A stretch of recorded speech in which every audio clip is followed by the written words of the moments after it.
I'm Richard Fitzgerald. This is Dubai Works, where we interview the business leaders making a difference in this great city. That business with scalability was very interesting to me. I like building something that has legacy.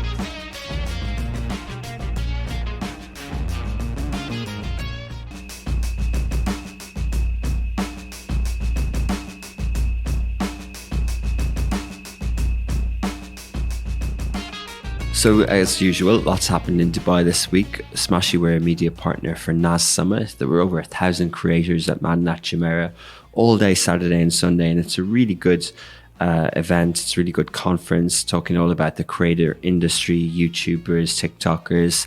NAS Daily, the guy behind it, Nusair, has now this summit in many cities around the world, and it all grew out of Dubai. It's amazing to see all these people coming in here, people paying $600 for a ticket to learn over the weekend, and it's fascinating to see the energy in the room. So that was one event. There's also, obviously, this week has been Arabian Travel Market. A lot of our team were down during the week. There's been great announcements from hospitality, hotels, airlines. It seems like a thriving tourism industry in the region, which is great to see. I also attended a movie premiere, Iceman movie premiere as well, which was a pretty cool event in Dubai. But yeah, that's what's happening in the city this week from me. This week's interview is all about the interior design industry, so enjoy the conversation.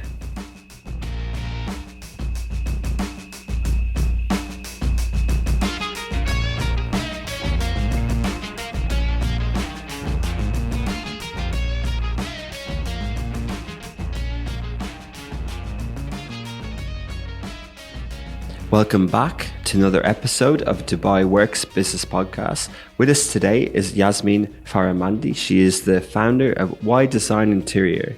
Yasmin set up YDesign during COVID and has built it up into a boutique interiors firm in the past 4 years. Has COVID been that long? It actually has almost now.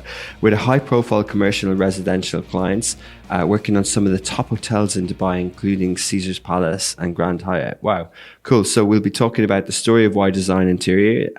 The interior design industry in Dubai is probably booming at the moment, and then looking ahead. Good morning, Yasmin. Good morning. Thanks for coming on the show. Oh, thank you for having me today. So tell us a little bit about YDesign Interior. So when COVID happened, I will start from the beginning or how I started my career. I joined the Gensler and HBA, which are the giants of hospitality, when I moved to Dubai. What are they called? Gensler and HBA. Okay, Gensler and HBA. So I moved into Dubai after I finished my master's in 2012. Yeah.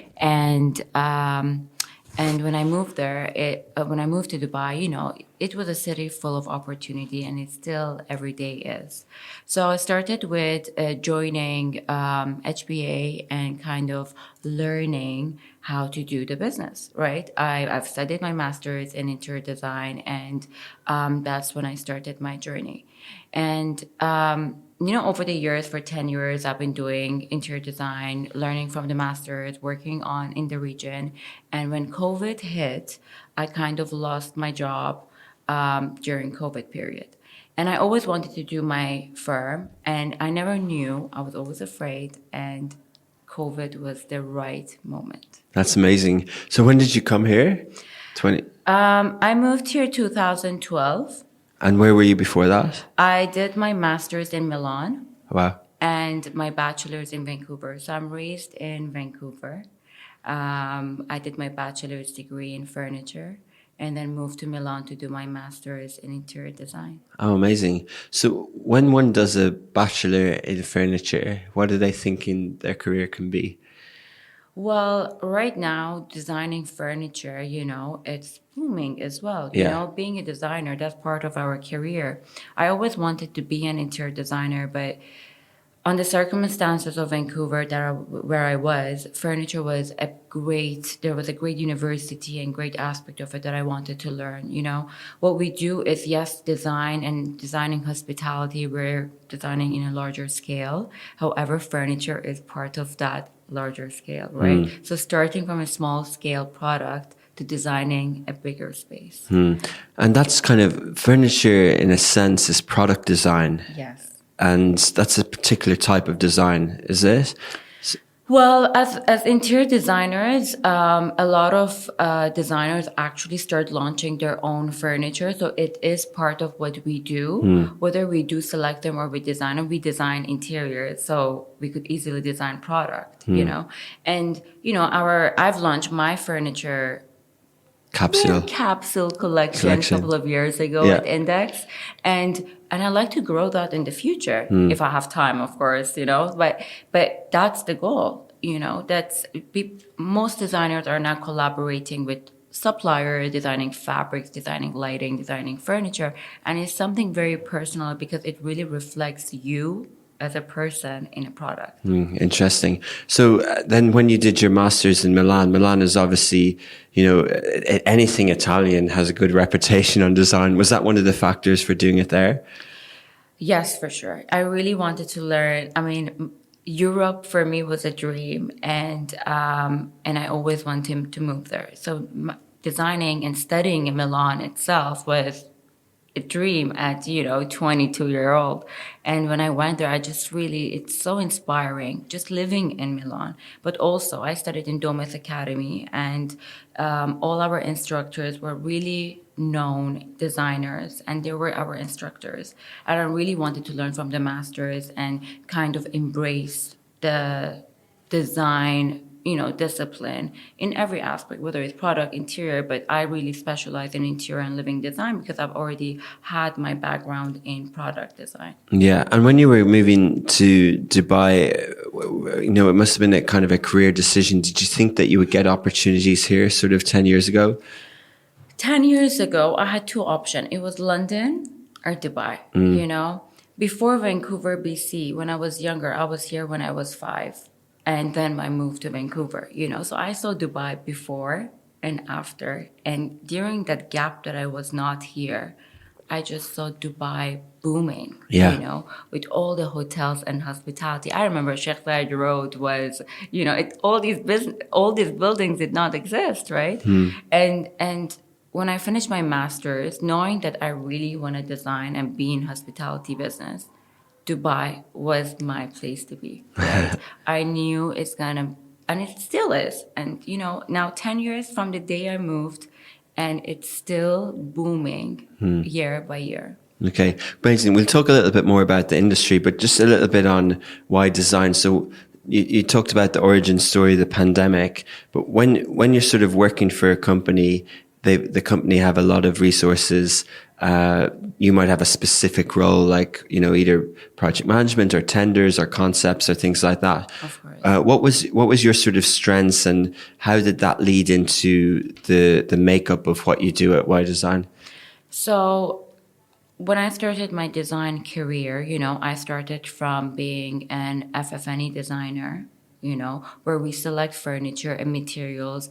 And even today, you know, you should start from there to know the basics of the material and suppliers and what's out there, you know, to be able to implement in your design. Later on, you know, when I worked, that was in HPA, I moved to Gensler, I became, you know, interior designer, senior designer, and I started designing and leading projects, you know. So you go by step into kind of achieving that. Can you talk us through one of the projects that you worked on with that firm in Dubai sort of before 2018?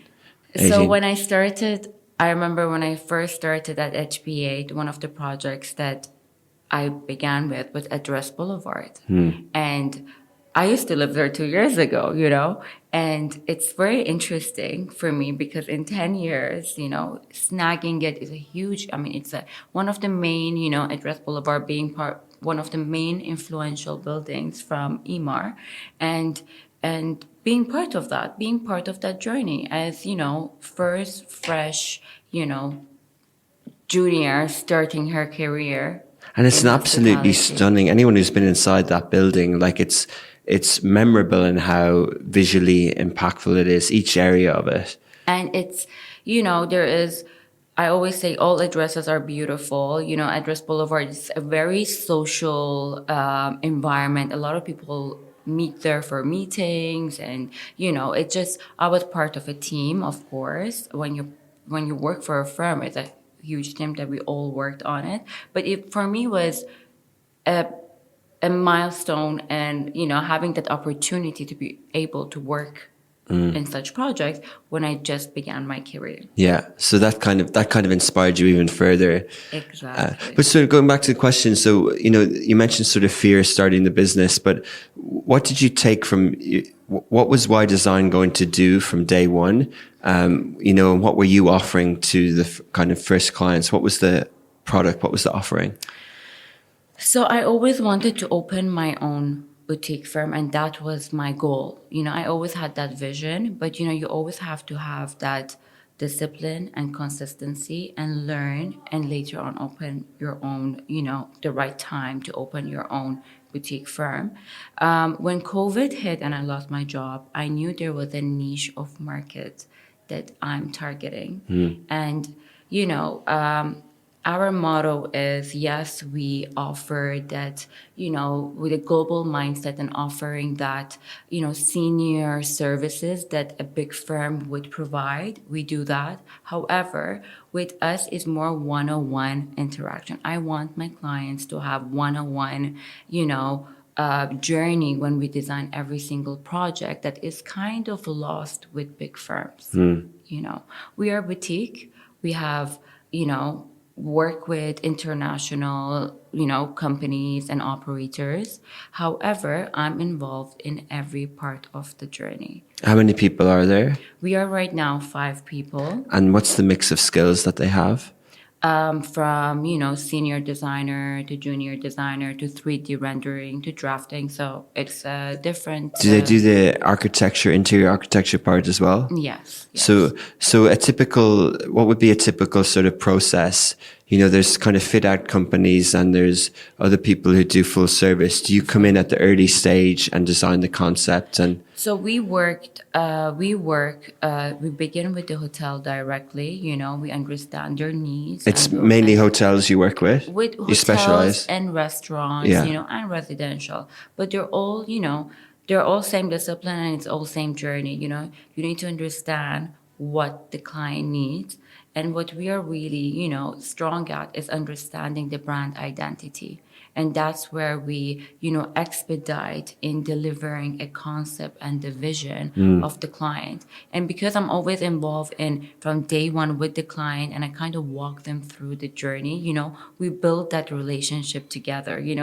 It's no longer work, but it's a fun journey that we do that kind of we deliver that to the client.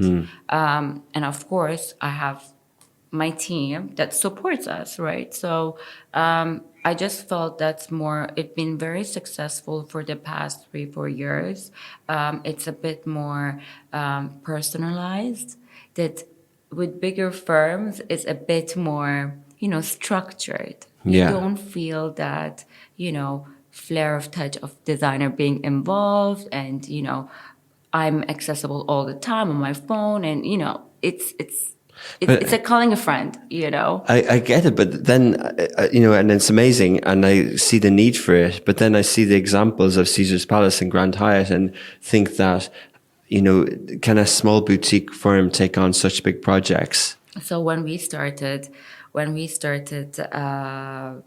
I launched the company, Caesar Palace was our first client, right? We started with smaller part of the hotel and later on, we took over, designing the lobby, renovating, the F&B, the beach. Really? So we started from small. I must compliment you on it because it's really, really amazing visually, the Caesar's Palace. Oh, thank you. It's beautiful from the pool area to all the all the ornaments and statues for Caesar, not Augustus, for all the different Roman elements to it. It's really, really beautiful. Oh, thank you. I must say, Caesar Palace, it has been designed.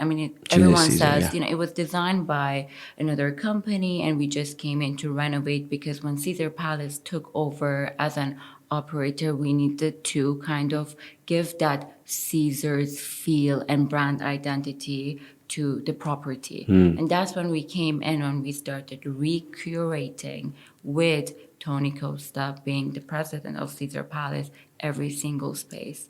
So it took the last 2 years, and we kind of, to reach the final product. But every part of Caesar Palace, from the beach area, it's experiential, from the lobby to the beach to the F&B. Amazing. And yeah, I was going to ask how long it takes, because is that a typical, project? Do they take sort of 2 years or so? Well, it depends on the scale of the project and the timeline of the client and what the scope is from the client. With Caesar, it was a bit different because we wanted to do every area in stages, But maybe when there's another hotel and everything needs to happen at the same time, when you start a hotel from scratch, the process might be in 1 year time, in 6 months time. So it really depends on the timeline of the client. And, when you're procuring the furniture and the items that are part of the project, what's your process around that? Do you have preferred suppliers? Does it depend on budget? And is it a collaborative process, or are you sort of saying, hey, we really think, this meets your brand identity, this is what you should go with? We work with local and international suppliers. We love to support them, and as they support us at all times, without them, we cannot deliver, any project. Depends on the budget of the project, the timeline of the project. What has happened after COVID is that the delivery of product has been very difficult.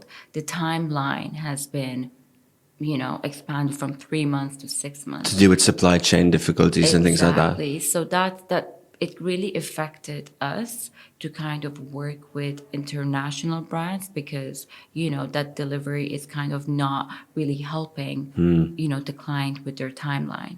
So I would, with, for example, part of the Caesars as an example, part of the, the lobby was manufactured locally, and other parts are delivered internationally with international suppliers. We work with H&H, and they are a procurement company, and they really support us, and it kind of expedites the process of procuring furniture. Yeah. But there are some areas that we want in a short time. Local supplier, we know what is in stock, we select it, and it's done very fast. A couple of questions around the business model for people who want to understand the industry a bit more. I'm running an interior design firm in Dubai. What are your options in free zones, and where did you choose to set up? So we are located at Business Bay.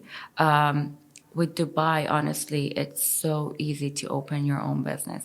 There's so much support in terms of opening your bank account, opening your company. It's literally in a day you have your company done, your title, license, trade license. It's everything. It's really quick, super automated. quick, and it kind of motivates young entrepreneurs to start their business. That's really good to hear. So you did a Business Bay, and what's your sort of license activity? Does it say that you're in interior advisory? Yes, we are. Our trade license is under, interior design services. Services, and I'll hold off saying is it competitive, but hang on. So the business model around it, we did a fit out here, so I have a bit of an idea, but I'll tell you how it worked. So we choose a design firm and then separately a fit out firm. Right. And the design firm sent us a proposal for their work on the sketches, and then the items were purchased separately, but their work was the design, and the items were purchased as part of the fit out. And then there was a sort of a consultancy sort of management fee for the duration of the project. Is that the common way, or are there different ways of the business model working? There are different ways. Depending, when we do residential, we have our preferred contractors that we offer design and build for, personal clients. So we come in, I do my design consultancy, our partners will do the construction, and we kind of supervise the project, right? There's other models when we work with hospitality or commercial. We are hired as interior design consultants, and once the project is done, they appoint the contractor, and we are then supervise the project. So there is many ways to go around, and when you are the difference I feel with being a boutique and being a large firm, we are very flexible and we kind of try to cater what's best for the client. Yeah, but so I can see how that will work because you're sort of compensated for your time and your expertise. But on another level, it could pose difficulty in terms of some of these projects can be all consuming, and that you could feel as an extension of, say, the hotel, and you. With a small team, you can't take on other projects, you can't build your business. Is that a bit, and if you're not making sort of enough revenue, if you haven't scoped the project out enough, it could actually be a bit difficult. 100%. Honestly, it's we are 5 people and we would love to grow. I mean, I still want the boutique firm to stay boutique and have 10 people maximum. We don't like the bigger you grow, the more overheads you're going to have, the more difficult it's going to be to kind of maintain that business, right? So we always try to keep it, scalable. We still are able to take larger projects, but we always outsource as well. So we have that backup team, an army of people that could support us, right? They might not be full-time with us, but we kind of have other teams that could help us in any projects that we receive. How do you keep a business 10 people if you're winning big projects in a city that's growing, and you've already in 4-ish years, 3-ish years, you've already grown the business to 5 people? Do you think that it's going to stop at 10? Well, I always say I'm passionate about what I do, and what I do is no longer, it's part of me, I don't consider this working, but it's a passion that we do. And I like to be involved in the journey with the client. The moment you start getting extremely big, that motto that I'm trying to build, that one-on-one with the client, there's a disconnect. It's going to be disconnected. And you're going to be exactly like many other firms that are out there. Yeah. That's why we like to keep it as we are. We choose the project we want to work with, and we're passionate about what we do. And that kind of differentiates us with maybe other talents or, firms out there. Yeah, fair. And, being known as a boutique firm, like it's like a boutique fashion label, like it's actually something that can run long time and sustainable as well. Exactly. And so, Yasmin, just talk a little bit about the industry here. Is it competitive? Are there many firms like yours? Are there many big firms? We know that there's demand. We know that there's hotels opening every 5 minutes or so, or feels like it. But there's a lot of activity in the hospitality space. The restaurants per capita here is one of the highest in the world. Does the supply of interior expertise meet the demand? There is many good talents in the city, equally to many opportunities in the city. I always say we do not have competition because we always focus on ourselves. We focus to do better every year, and we are our own competition. We compete with ourselves and our last year. I always say there's enough opportunities in the city. The city is booming, especially with the real estate booming. There's a lot of demand for renovation, whether it's residential or commercial or hospitality. So being that and having that many talents out there, I always get inspired by what other people are doing, and there's enough work for everyone.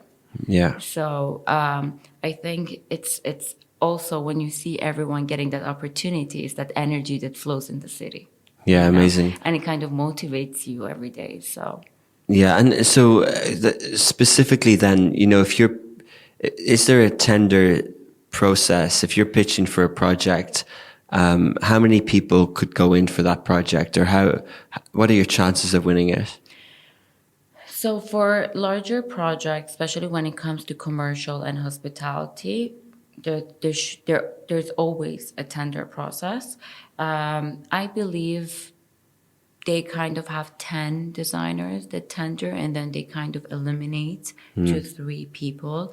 At that stage, it comes down to, of course, your fees, and of course, your expertise and your experience depending on the kind of project you're tendering on. Our budget, we are a smaller team. We have less overhead, so our fees are mid-level, but of course that kind of, we're all in it, to win the project, but it always comes down, of course, with the relationship we have built with the client over the years. They know how you work and what they looking for a project, and that way we kind of succeed in winning the tender. And do you think that sometimes things are too procurement led? They're about numbers, and there's sort of a disconnect with larger groups, that the procurement department makes the decision rather than people sort of qualitatively looking at your work? Well, when it comes to construction of the project, we usually feel that way. I always say with clients, whenever we start the concept, it's like, what's the lucky number? What's the budget? Let us design based on that budget, But I quite see that everyone gets so excited when we start, and it's like, Yasmin, keep going. And the moment it comes down to budget, yes, I just try to avoid value engineering and designing within that budget, rather than, if they want me to go wild, we will go wild with our imagination. However, later on, we will be involved in selecting the value engineered materials or product, right? So that kind of sometimes is disconnect, because there's a big dream and there's a money allocated for that dream, right? You cannot get your Bugatti, with the lower money. So we face that every day, and it's okay. We are part of their journey to kind of advise them on the direction they need to go. Okay, fair enough. And so say with some of the larger groups, be it construction groups or holding groups or property management groups or things like that, or hotels, would they have, say hotels, right? So the hotel management companies, they do a deal with a building and they manage that building. How do they normally work? Do they have their in-house design teams? And if so, then can you not work on those projects? I think, is Grand Hyatt part of Marriott Group? No, Grand Hyatt is part of Wasl Group. Wasl Group. So we have Park Hyatt and Grand Hyatt and other many hotels under Wasl Group, and Caesar Palace, being Jumeirah, etc., is under Dubai Holding. So they're the two big, hospitality groups. Exactly. So in that sense, right? So Dubai Holding will have many. So how can what's their usual approach? Do they have in-house designers? Do they have people on roster agency that they normally work with?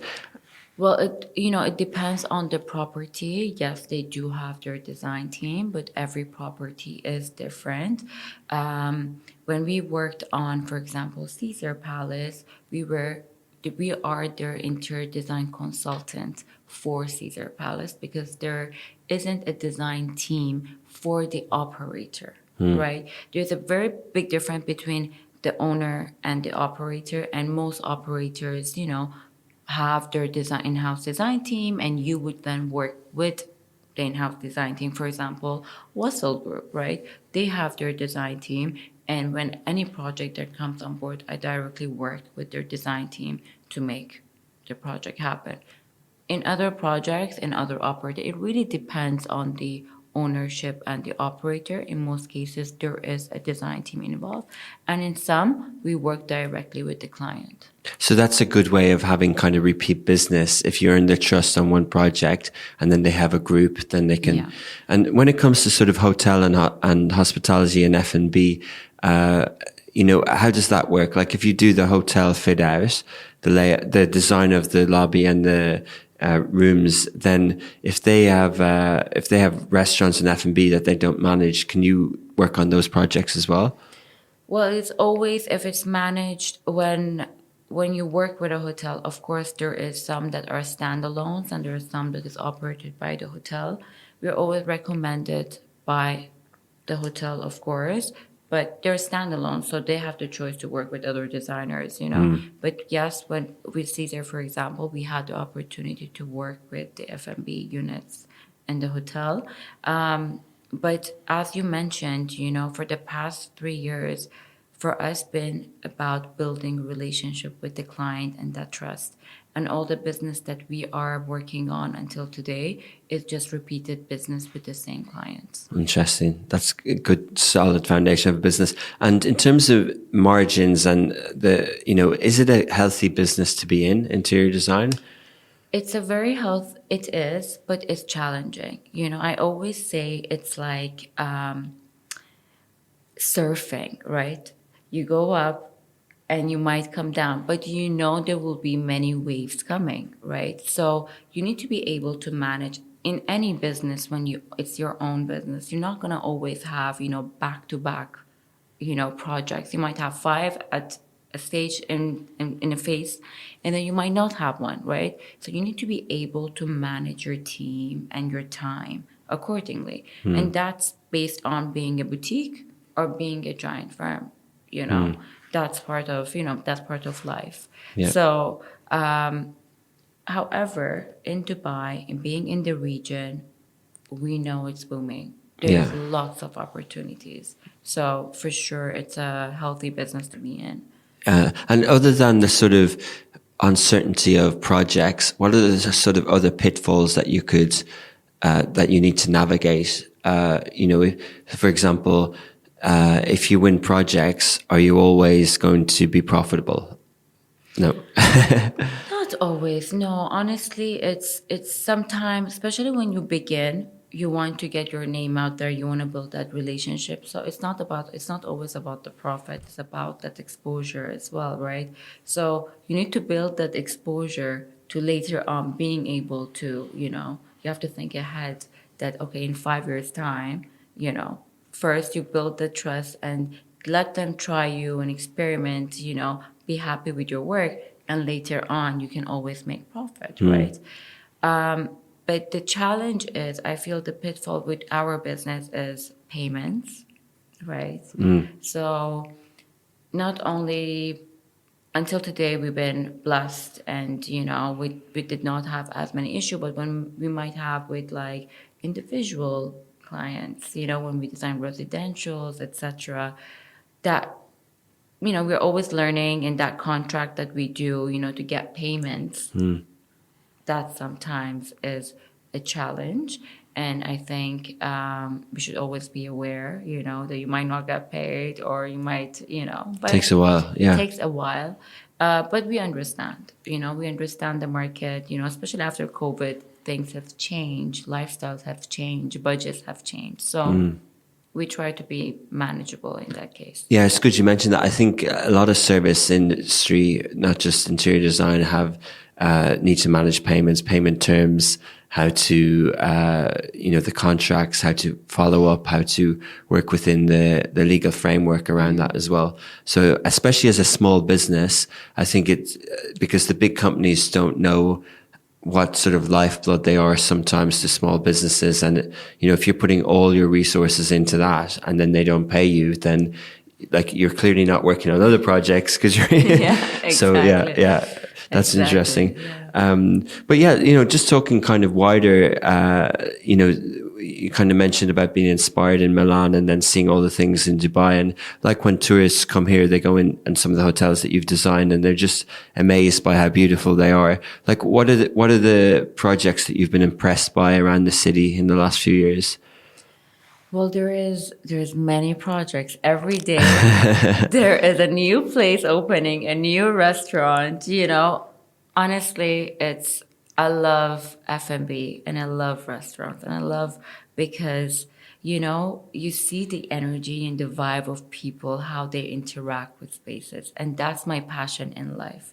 In whatever I have done, whether it's hotel, commercial, residential, the success and passion that I have is to feel the end result, how it makes people feel. And to give that, to have the power of design, to design a space that makes people feel good, just even a bit extra than the services that hotels offer, that makes me really happy. And that kind of motivates me every day, And in Dubai, every day we have a new restaurant. There is that vibe, that energy, new interiors, new inspirations. And we're always inspired by all the talents and the good talents that it is within the region. So it's a really good realization, and how you articulated that was really nice, that to identify that passion. But is there a project that you've seen that kind of go, oh, I wish I did that? Or like, is there one that you would go, that's really cool? well, there's a new project that's coming up, which is Marcel Arab. I love that property. It's beautiful. It's by Dubai Holding, it's Jumeirah Group, and I feel like I'm always amazed by the architecture in this region, especially Dubai. And every year there's new architecture, Museum of Future. It's wow. It's really amazing and spectacular how there is potential to design really anything that you could imagine. And you only see it, in Dubai mostly, and that crazy architecture that we're surrounded with. Yeah, fascinating. And, staying as a sort of a boutique firm, if you were, like doing commercial, residential and F&B and hotels in the commercial side, like I know you mentioned it's the same concept, but actually they're quite different, and getting known for one or the other, it's quite different. And sometimes the time turnaround is different. If you're designing someone's personal apartment, it's different to designing a hotel, right? 100%. So how do you kind of navigate those things?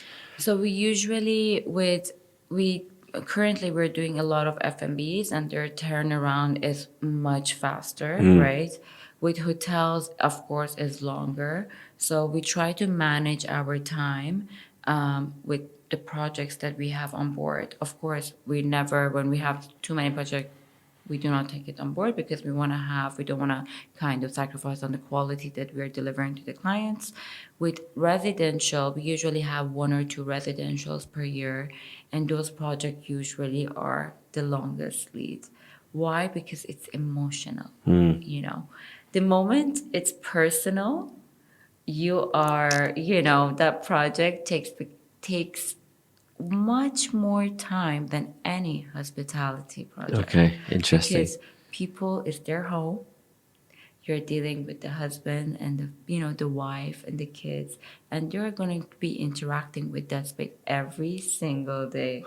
So I really get it, I get the passion and the emotions that comes from residential part.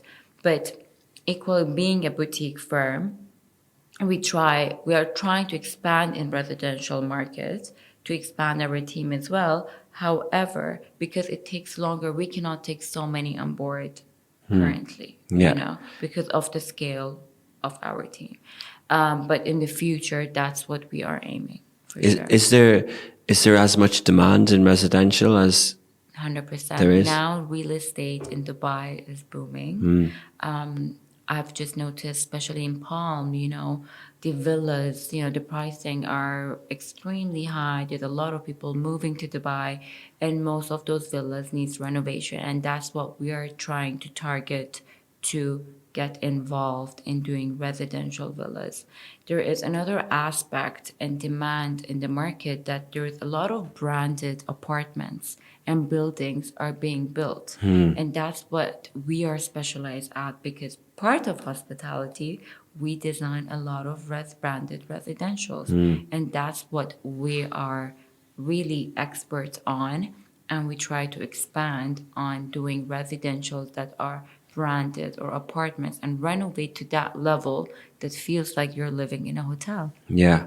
I was going to ask, the reason I was leaning with this line of questioning is because I interviewed someone before about events business, and they ended up sort of, with events, you can do big concerts, you can do private birthday parties, or you can do sort of corporate B2B stuff. But what they ended up with focusing on is sort of government-led consumer events, because they can specialize in it, but they also, after 10, 15 years, they realize there's the highest margin there.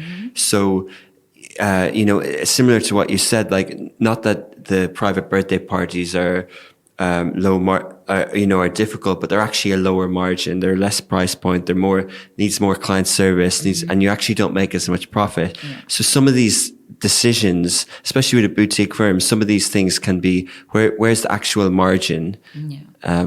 So for residentials, there is there is big amount of margin, of course, not only for us, but also for the client.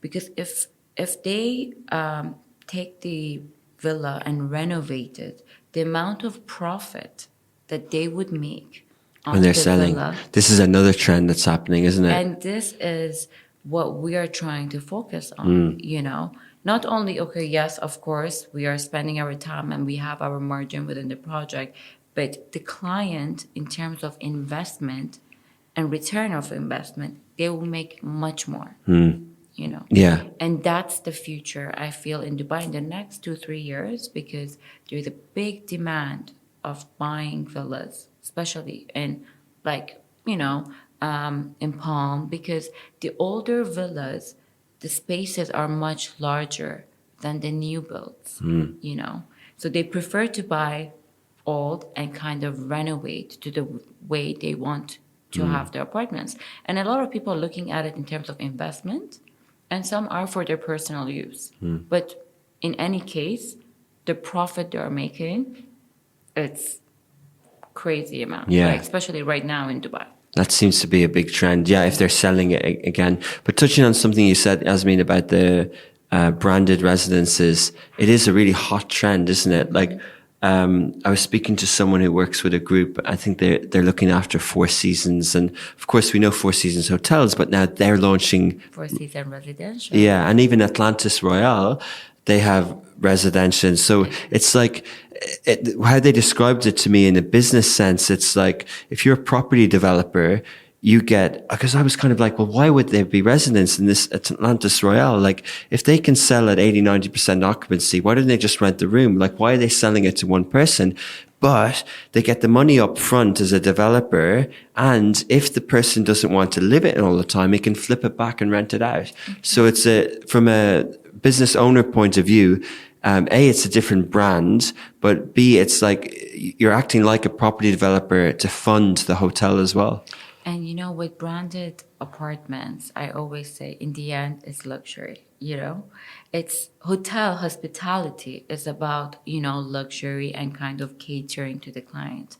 So whenever it's branded, as you said, people feel special, the way you are treated, the services you will get, it's, of course, in a higher level, right? And when it's branded, the way is, every product, that brand is coming. Of course, every person likes different brand. Now we have Baccarat's coming up. We have Atlantis. We have every single brand that, is taking over and doing residential aspect. It's like living in a hotel. Who doesn't like to live in a hotel, So it's, and even every client that I meet, when it's a personal, they're like, I want my house to feel like a hotel. Yeah. It's a matter of, everyone wants to experiment that. Okay, when I go to a hotel, it's like I'm unwinding, I'm on vacation, and why not live that life? Right? It's expensive, but yeah. Exactly. But yeah. But if you could bring it to your own home and live in a branded apartment, Yeah, that you own just like any other apartment you would own. And you are actually servicing from the, the hotel facilities as well. I live in a hotel apartment currently, and I live it. And for me, it's because when you're designing and living, there's many things that you understand. If I need to understand my clients, I live their life to be able to understand what they're really looking for and what is missing to kind of expand on that. And it's, it's more of the facility and the opportunities that they have. And, on the weekend, I'm at the beach, I'm just relaxing. It's like Caesar's residences, I always say, oh, that's amazing. There's so much demand for, of course, the hotel, but the residence. It's like, because you can use the whole facility. Yeah. And that's amazing. That's true. That's brilliant. Yeah, interesting. So you kind of wrapping up now, but we always ask about the region. So you've been back here 10 years. You have a business here now. We talked a lot about the opportunities, and obviously the property market and hospitality and the economies are good at the moment. But What's your outlook for the future and your business here? Are you focused on keeping it boutique in UAE? Do you think there's more opportunities in the region? And are you optimistic about the future? Definitely optimistic. Our goals are to expand globally. We like to kind of expand into Europe and Asia, and still staying boutique, choosing our projects, kind of doing the projects that we love, but not only regionally but globally.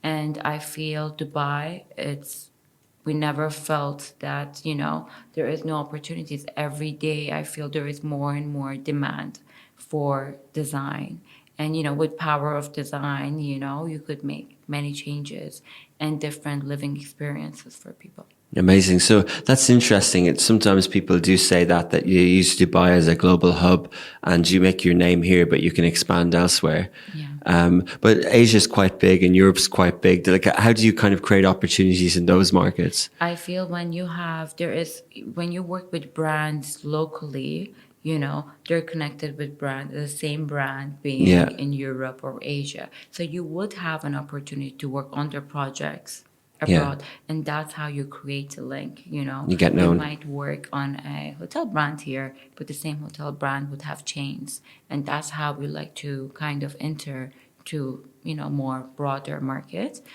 Same with residential. Many owners here have properties not only in the region but in Europe or Asia or a different part of their holiday homes, and that's where once you build that trust and that relationship and they love to work with you, you have that synergy, you definitely work on, cool. Brilliant. And but also, like, what do you think of the opportunity in Saudi Arabia? I'm thinking particularly around hotels. Like, Arabian travel market is on this week and there's so many announcements and there's so many amazing projects happening there. Surely that's kind of caught your attention. There has been. I worked on Saudi project previously when I was part of Gensler, and I'm sure there's a lot of opportunities there, especially this week with what's ever going on around the city.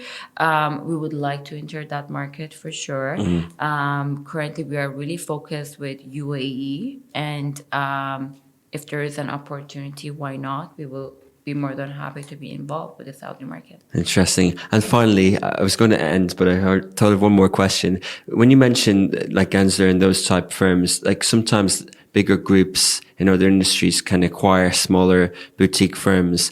Would that be something, do you want to run this firm as a passion project for your whole life, or would you see that this could be acquired and still run it as part of a bigger group? We like to collaborate with bigger groups, We love that, collaboration and kind of doing bigger projects. We are more than happy to do that, but it's a personal brand and it's a special, boutique trend that we like to keep on. As you said, it's like a fashion brand, right? Mm. So we like to keep it, but of course do many collaboration with bigger firms. Keep your identity. But keep the identity as it is. Okay. It's been a pleasure talking to you, Yasmin, today. Thanks a lot. Thank you for having me. Great. Thank you. We'll watch YDesign Interior in the future. For sure. I hope we kind of fulfill your standards and fulfill our dreams. Thank you.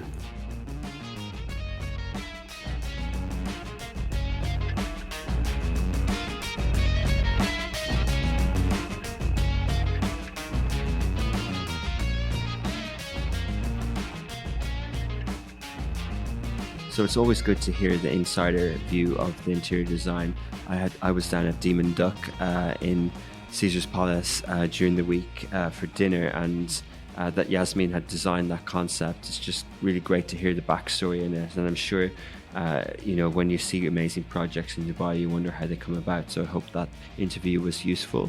Thank you to Shahir, to Ali for putting the show together, and to the team for distributing on Love in Dubai and through the Podio podcast app onto anywhere that you're listening to this. So if you're listening on Apple, please do like and comment and give a review as well.